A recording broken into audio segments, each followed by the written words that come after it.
तेरी दादी जो थी, अब तेरी दादी के से पहले मेरी दादी की बात सुन, मेरी नानी, अच्छा, मतलब तेरी दादी की मदर, ठीक है। तो उसके अंदर माँ जोगनी जो होती है, जो योगिनी, उससे बदले जोगनी शब्द बना है। हाँ, मैंने शास्त्रों में कहीं पढ़ा था। योगिनी, योगिनी माना जो हमेशा, योगिनी मतलब महान हस्ती होती है, ऐसी आत्माएं जो अंतरिक्ष में, या जो हम कारण जगत कहते हैं बहुत दूर, वो कारण जगत में ऐसी देवियां रहती हैं और वो जन्म, धरती पर जन्म लेकर अच्छा कार्य करने के लिए आती है। उसमें से एक देवी है योगिनी, जोगिनी, जोगनी कहते हैं, गुजराती में जोगनी कहते हैं। तो जब जैसे मेरा नाना था, मेरा नाना और मेरी नानी, उसको किसी एक जो ओझा होता है, ओझा ने उसको वरदान दिया था कि जा तेरे पास जोगनी तेरे कुल में आएगी, मतलब अवतार लेगी। मेरे नाना को बच्चे नहीं हो रहे थे, तो उसने आकर बोला। फिर बाद में वो ये तेरी दादी जन्म हुआ तो वो बताते थे ये जोगनी तेरे घर आई है, मतलब ये तेरी जोगिनी जो है देवी स्वरूप में तेरे घर पर अवतार लिया है। तो तेरी दादी जोगिनी का अवतार है, ऐसा मुझे पता है। तो वो जब मैं छोटा था तो पहले वो बातें करती थी, जब मैं बहुत छोटा था तो मुझे कई बार बताती थी कि देख आज जन्माष्टमी का नवरात्रि का 8वां दिन होता था, तो बोलती कि ये जो सामने वृक्ष है उसमें देखना रातों 12 बजे पत्ते पत्ते दिया जलेगा, देखना।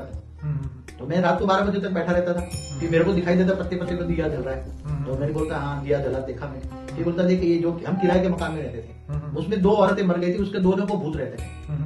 तो मेरी मौसी को एक लड़की पैदा हुई, तो वो लड़की लेकर वो गायब हो गई, वो 2 भूत। फिर मेरी माँ को तो दिखती थी, तो मेरी माँ ने बोला चल वापस रख दे, नहीं तो जोगनी आएगी तेरे को, चल तो वापस रख गई लड़की। वो लड़की मेरी मासी की बड़ी लड़की, वो बाद में गुजर गई। तो मेरी माँ को मैं पूछता तू किससे बात करती है, तो मेरी मासी मानती थी ये भूतों से बात कर सकती है। तो बोले कि देख इसमें 2 भूत तेरे को दिखाई देगा। तो मैं भी कभी कभी वो बोलती थी तो मुझे दिखता था। ओके।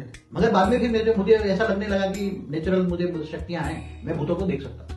और एक बार मेरी माँ बता रही थी कि मैं अकेली खेत में थी और गुंडे आ गए हमारे खेत में, तो मेरी माँ ने कुछ गहने पहने हुए थे, नवरात्रि के टाइम में गहने पहन के खेत में गई थी, वो निकाले नहीं थे। तो गुंडे आ गए, तो गुंडों को जोगनी ने ऐसा रूप दिखाया कि वो गुंडे, वो उसकी खेत की जो वो होता है ना, वो भाग गए, ऐसे भागे। तो कई रूप मैंने बहुत परिचय दिखाए। पर कई बार मेरी माँ बोलती थी कि देख ये जोगनी का रथ आ रहा है, देख। अब वो सबको, मेरे परिवार में सबको कहते थे कि ये जोगनी माँ रथ लेकर आई है और मैं 3 दिन तक वो मुझे ट्रैवल ले जाएगी, रथ में बिठा के ले जाएगी। मगर किसी को दिखता नहीं था वो रथ, वो दिव्य रथ होता था। तो वो उसकी आत्मा तो निकाल के जोगनी के साथ चली गई और उसकी डेड बॉडी जैसी रह जाती थी। तो 3 दिन कर हम उसके एक रूम में पैक करके रख देते थे बॉडी को। बोले जलाना मत, ऐसा मत समझना कि मैं मर गया, क्योंकि डेड बॉडी हो जाती, आत्मा निकल गई। तो वो कई 3 दिन के बाद जो वादा करके जाती है, तो बाबू जी ये शरीर फिर कैसे चलता है अगर आत्मा निकल जाती है तो डेड बॉडी जैसी रहेगी, मगर उसके अंदर वो, या वो कोमा में चले जाते हैं उस समय, ऐसा कुछ? ऐसा है कि मैंने एक बार अनुभव जो किया है उसी स्टेज में जाकर, हर चीज का अनुभव, कि जब कोई देवी देवता तुम्हें आत्मा को खींचकर तो आत्मा ले जाते हैं, तो उसका सूक्ष्म शरीर जो होता है वो थोड़ा सा पावर आत्मा में छोड़ के जाता है। तो जैसे